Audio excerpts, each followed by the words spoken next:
It is often said that the heavy weight of a nation does not rest on the shoulders of the men in Washington, but on the cracked spines of the working class, the ones who wake up before the sun, the ones who smell like grease and bleach, the ones who keep the lights on while the rest of the world sleeps. There is a diner off Route 66 in Oklahoma that looks exactly like the rest of them. Faded vinyl seats, a jukebox that hasn't played a new song since 1982. The smell of bacon grease that clings to your clothes like a second skin. To most folks driving through, it was just a pit stop, a place to refuel the body and keep moving. But to the locals, the Iron Skillet was something else. It was a sanctuary. It was run by a man named Frank. Frank didn't talk much. He moved with a stiff limp in his left leg, a souvenir from a ridge in the Washoe Valley, 1968.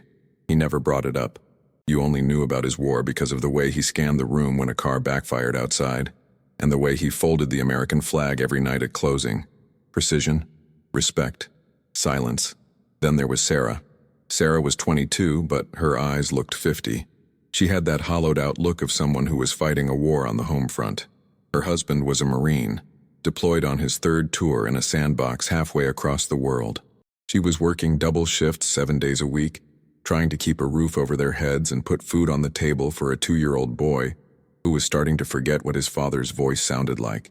She never complained. She poured coffee with a smile that didn't quite reach her eyes, but it was polite. It was American. You do what you have to do. It was a Tuesday night. Rain was hammering against the plate glass windows, blurring the neon sign outside. The diner was mostly empty, except for a few truckers nursing black coffee and the hum of the refrigerator. Then, the door chimed. A man walked in. He didn't look like he belonged in a place where the special was meatloaf for $8.99. He wore a suit that cost more than Sarah's car, Italian leather shoes that had never touched a muddy field. He was on his phone, barking orders into a headset, bringing the noise of the city into the quiet reverence of the diner. He sat in the corner booth. He didn't look up when Sarah approached. He just pointed at the menu while continuing his conversation, snapping his fingers for coffee without breaking his sentence. Sarah took a breath, filled his mug, and stepped back. The man, let's call him Mr. Sterling, was a man of efficiency. He was the type who believed the world was a spreadsheet to be optimized. To him, Sarah wasn't a mother or a wife of a deployed soldier or a human being with aching feet. She was a vending machine, and he expected the vending machine to be fast. The rush started to pick up. A busload of tourists came in. Sarah was the only server on the floor. She was running, taking orders, clearing tables, apologizing for the wait. Sweat was beading on her forehead. Mr. Sterling's coffee cup went empty. He didn't wave. He didn't ask. He simply picked up his empty cup and tapped it loudly against the saucer. Clink, clink, clink. The sound cut through the noise of the diner like a knife. Sarah rushed over, breathless. "I'm so sorry, sir. I'll get that right away." He didn't look at her. He looked at his watch. The glass face was fogged with sweat. 12 minutes, he whispered, his voice trembling slightly, not with anger, but with panic. "Do you have any idea what happens to the Tokyo opening in 12 minutes? Fortunes evaporate. I am bleeding money here, girl. Bleeding." He ran a hand through his perfect hair, ruining the part. "I don't need excuses.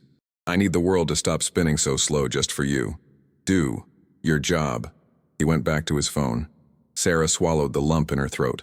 She finished the shift. She printed his check. The total was $24.50. Mr. Sterling pulled out a crisp $100 bill. He handed it to her. "Keep the change." He didn't say. He waited. He waited for her to break the bill. He waited for her to count out $75.50. Then, he made his statement. He took the bills and put them in his wallet. He looked at the pile of coins on the table. He picked up a single penny, a copper piece with Lincoln's profile, worn down by time.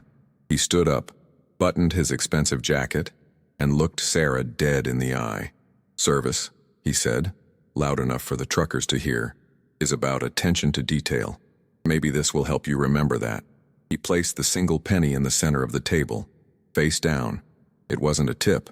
It was a message.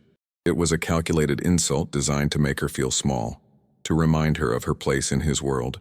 Sarah looked at the penny. For a second, the diner went silent. The humiliation washed over her, hot and stinging. Tears pricked the corners of her eyes, but she refused to let them fall. She wouldn't give him the satisfaction. She gripped her serving tray until her knuckles turned white. Mr. Sterling smirked, turned on his heel, and walked toward the door. He felt powerful. He had taught a lesson. He was the captain of industry, correcting the errors of the lower class. He reached for the door handle. "Hold it." The voice didn't come from Sarah. It came from behind the counter. It was a voice like grinding gravel, low, calm, and dangerous. Frank, the manager, stepped out from the kitchen. He wasn't wiping his hands on his apron this time. He was walking around the counter. His limp was there, the rhythmic thud-step thud of his bad leg hitting the linoleum floor. But he was moving with a speed that defied his age.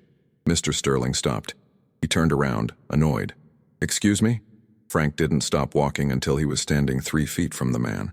Frank was wearing a stained white shirt and a name tag that hung crooked. But in that moment, he looked 10 feet tall. He held something in his hand. It was the penny. Frank looked at the copper coin, then at the man in the suit. The air in the diner changed. It wasn't just a dispute over a tip anymore. It was a collision of two worlds, the world of money and the world of blood. "You forgot something," Frank said. The silence between his words was heavy enough to crush a man. Mr. Sterling turned slowly. The condescension in his posture was almost architectural, built brick by brick over years of boardrooms and first-class flights. He looked at the penny in Frank's hand, then up at Frank's face. "I didn't forget anything," Sterling said. His voice was calm, reasonable, the voice of a man who believes he is helping. "That is a lesson. In my industry, if you perform at the bottom 1%, you get compensated at the bottom 1%. It's not personal, it's economics." "Economics," Frank repeated. He didn't shout. He didn't step closer. He just let the word hang there in the air, smelling of stale coffee and rain. "She kept me waiting for 12 minutes, Sterling continued, checking his watch again. "She was distracted, she was slow. I'm doing her a favor. Maybe next time she'll be faster." Frank looked down at the floor, then at the serving station where Sarah was standing. She was frozen, her tray pressed against her chest like a shield. "Distracted," Frank murmured. He walked over to Sarah. She was shaking, her hand hovering over her apron pocket like it contained a bomb. "Give it to me, Sarah," Frank said softly. "I can't look, Frank," she whispered, tears finally spilling. "It buzzed 10 minutes ago, when he asked for the refill. I can't look." Frank gently took the phone from her pocket. He walked to Sterling's table. Thud. He placed the phone on the table right next to the penny. "Screen up." "Look," Frank ordered. Sterling looked. The screen was already lit up. It wasn't a new text. It was a missed alert from 10 minutes ago. While Sterling was complaining about coffee time, this message was waiting. "Missed call. Casualty Assistance Officer, USMC. Voicemail." One new message. "She didn't check it," Frank said, his voice terrifyingly calm. "Because she was pouring your coffee. She prioritized your 12 minutes over the news of her husband's death." The silence that followed wasn't just quiet. It was a vacuum. "Her husband is a sergeant in Helmand Province," Frank said, his voice low, dangerous. "His platoon went radio silent 6 hours ago. She isn't distracted, Mr. Sterling. She is waiting to find out if she is still a wife, or a widow at 22. Sterling's mouth opened slightly, but no sound came out. The logic of the market didn't have a spreadsheet for this. Sterling looked from the glowing screen to Sarah. For the first time since he walked in, he didn't see an employee. He didn't see an obstacle. He saw a girl who was holding up the sky with trembling hands. He looked at his expensive watch. Then he looked at the phone that could ruin her life in a second. Suddenly, his deadline didn't matter. His deal didn't matter. The silence stretched tight, like a rubber band about to snap. The only sound was the rain hammering against the glass, judging him. Frank didn't lecture him. He didn't have to. He simply reached out. Frank picked up the penny from the table. He reached out and took Sterling's right hand, the hand that signed million-dollar checks but was shaking now. Frank placed the penny in his palm and closed the businessman's fingers over it into a fist. "Keep it," Frank whispered. "We don't accept this kind of currency here.